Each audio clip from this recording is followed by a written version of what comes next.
Nơi của mình đi ô tô. Đi ô tô trên đường cao nhá.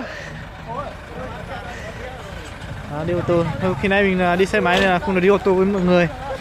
Đấy, bây giờ cho anh em xem chúng ta đi ô tô nhé. Ô tô, đây là xe tải, chúng ta là ô tô nhỉ.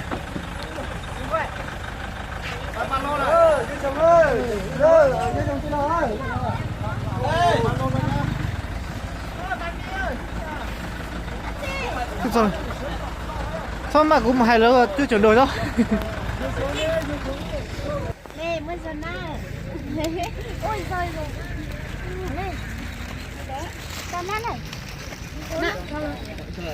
Nè. 야, 쟤 년자. 쟤 년자. 저 때야. 난 좋아. 뭐 년자. Trời. Nè. Nó liền giờ. Ôi trời. Còn bacon đó. Mình đi sang đây đi. Còn ở trên bên kia nữa. Bên này nữa. Còn trên còn nhiều đứa nữa. Nhiều đứa sẽ không.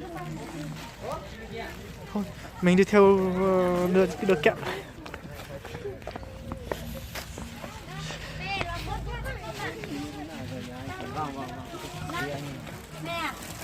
Luôn xí là thật thảo. Ở trên bên mà. Than nữa. Còn trên nữa vậy?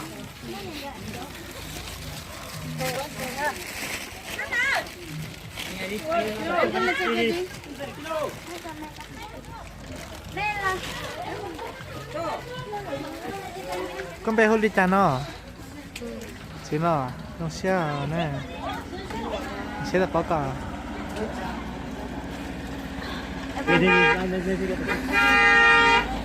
Đâu? kia.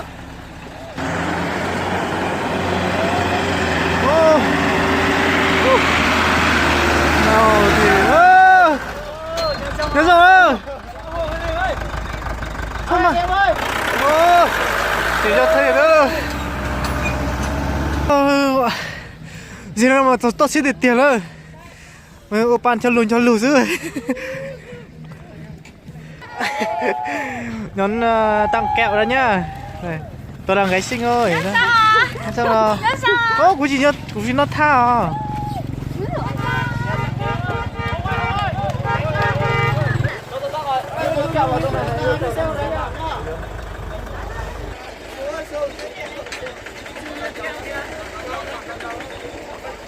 Nó đang chơi kẹo nhá.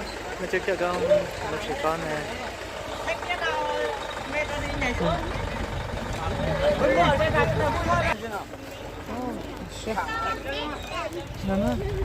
Cháu.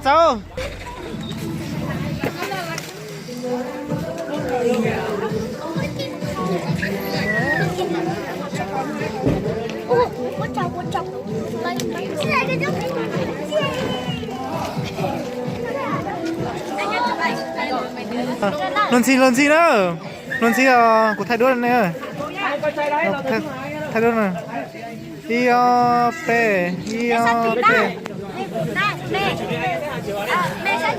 Lần gì nữa. IOP.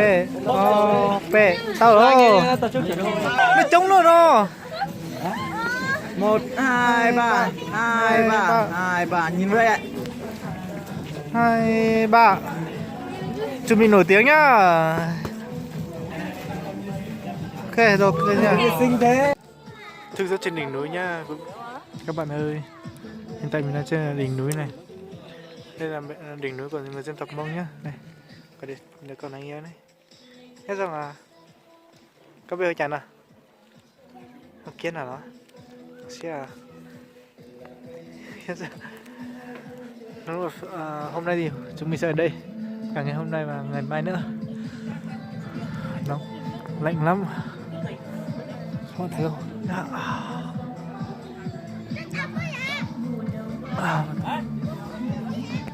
Dạ gì cái planchi tao chứ đây. Một chút tiền nào. Cái sơn này đây trên đỉnh núi nhá. Chúng ta sẽ ở trên trong này. Đây là nhà cộng đồng. Mình sẽ ngủ qua đêm ở đây. Đấy, đây là những người đến trước kìa.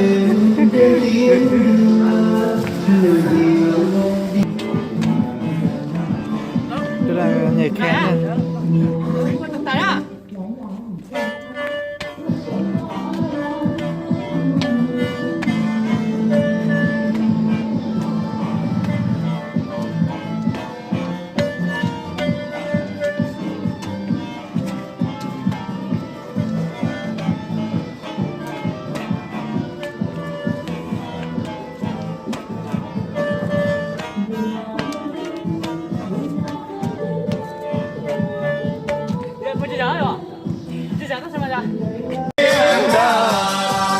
Đây, người của mình đây rồi.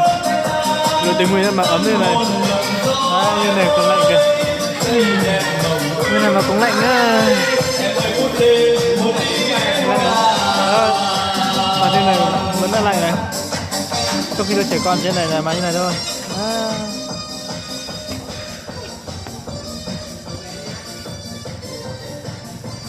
Mà này đâu rồi đó. Không lạnh à. Thấy ra khói không? Thấy ra khói không? Ơi. Ơi. Thấy ra khói. Ngon cười đi không? Thì ngồi riêng đi không?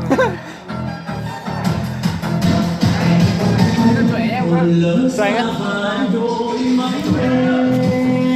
Tụi bay của anh cũng được. Hai cái đi. Từ từ mình đi.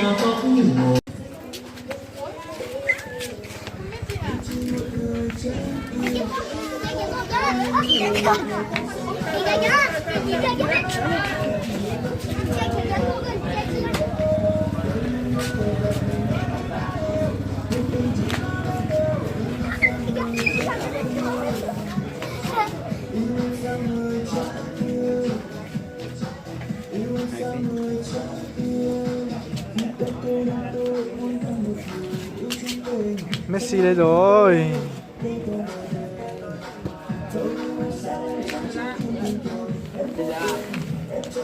Messi đường đá nhá. Để em muốn